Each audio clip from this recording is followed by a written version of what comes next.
เด้มองเพิ่นอยู่นี่เนาะมองเพิ่นอยู่นอกมองขอยอยู่ในผู้เพิ่นมานป่าแล้วปลาตัวหนึ่งประมาณ2 โลเลยพี่น้องมานเป็นไงมาบ่ทันเนาะส่งต้นพันยะมาบ่ทันว่าสิรุ่นไปนำกันเนาะ10 เซนโอ้ยเพื่อที่เขากกใหม่เลยจุดมองที่เขาใส่ไว้ของเสานี่เนาะไม่ย่ามเบิ่งตั้งเถื่อมันถือเนาะของผู้ใหญ่อยู่ทางหน้าถือตัวหนึ่งเนาะน้ำก็คือมดทันแห้งหรอกใส่กักไว้ตีงนะพี่น้องตีงเลยคือว่าหื้อบ่คือว่าหื้อผ่านเนาะ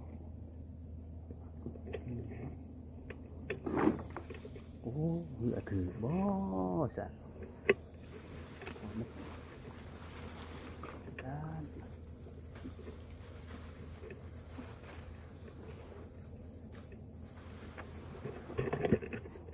ของก่อน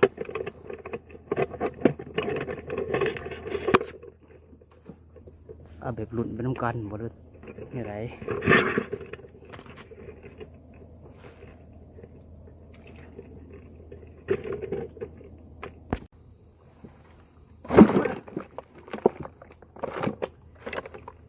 นั่งถือเรือ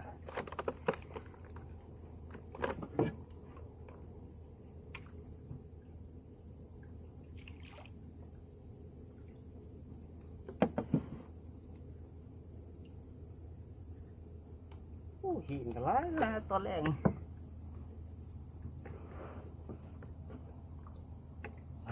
ยาบนนู้นกันนะ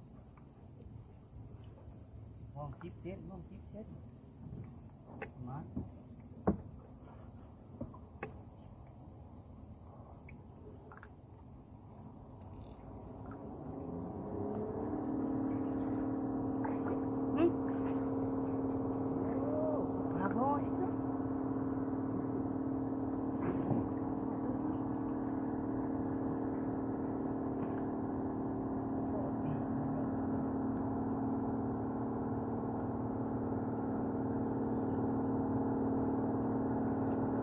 แล้วเนาะ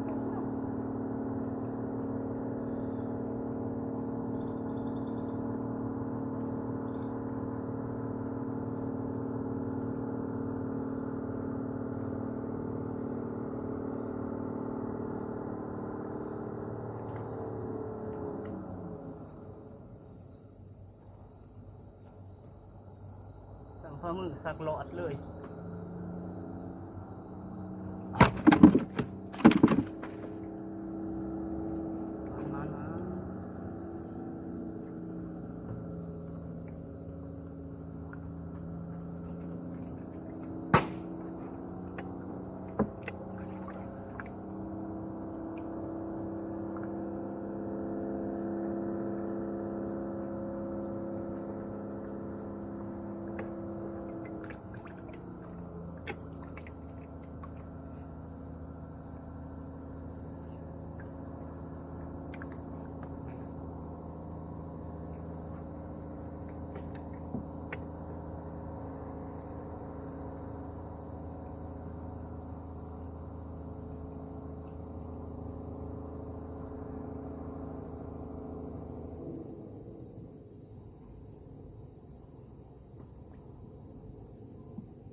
มาหอดด่างที่2มึงเสาในใส่ไว้2 ด่าง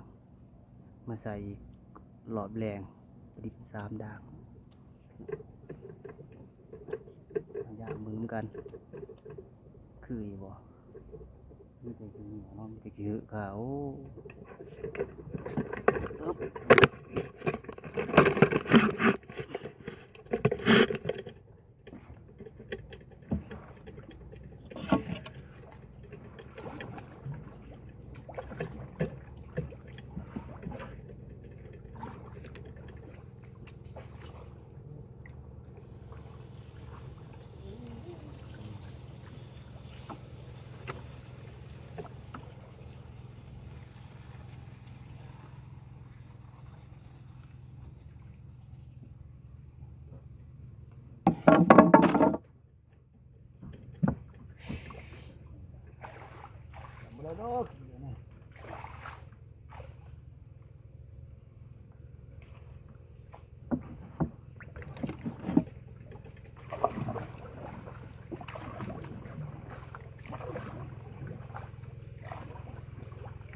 ก็ที่นี่ออกได้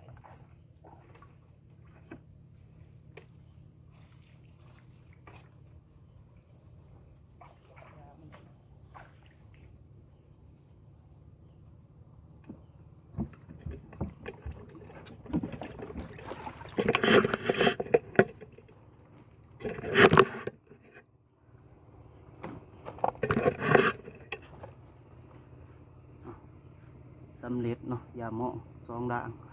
ในปลา2 ตัวโอ้ไข่กลัวเนาะไข่กลัวบุลงมาเนาะพี่น้องเนาะปลา2 ตัวก็ปลากับปลาสกาง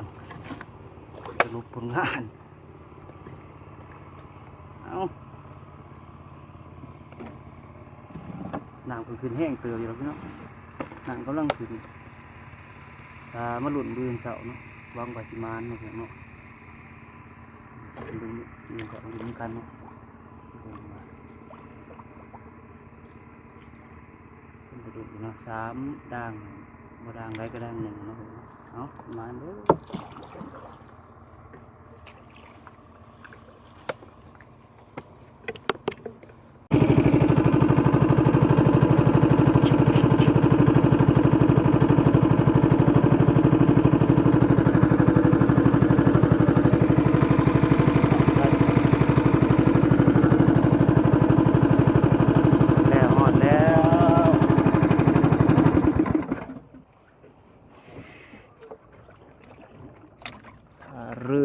ท่าเรือ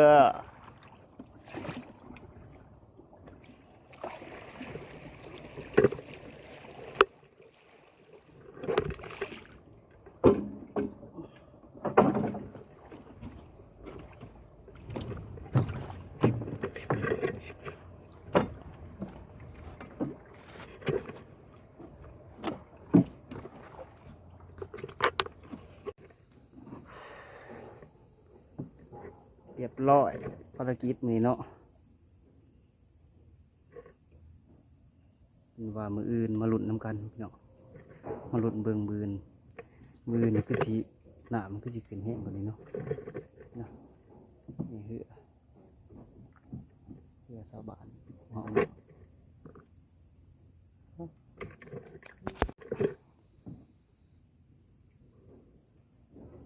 จักมันยังในเหือคือโคมก็จักผาจักมีจักเชียมเนาะจักโจกกระตุกกระติกเครื่องอะไรโอ้เพื่อลำยาวๆเลยเพื่อเขายาวกว่าหมูขายเด้อน้องใครสนใจติดต่อมาเนาะเพื่อเห็ดปีกายปี1ไปปี1บ่มีหัวนะพี่น้องแข็งเอาห้องกันไม่แค่นยาว8 เมตร19 เซนคันจือบ่พิษไม่แค่นข่ายแม่นี่ไม่แค่นข่ายนี่ก็ไม่แค่นข่ายนี่ก็ไม่แค่นข่าย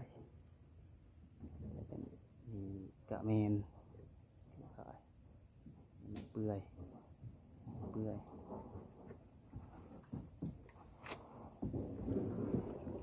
เอามื้อนี้ก็เก็บแต้มไป2 แต้มเนาะพอแล้วเอาแหละอย่างนี้เนาะพี่น้องเนาะใส่กระปุก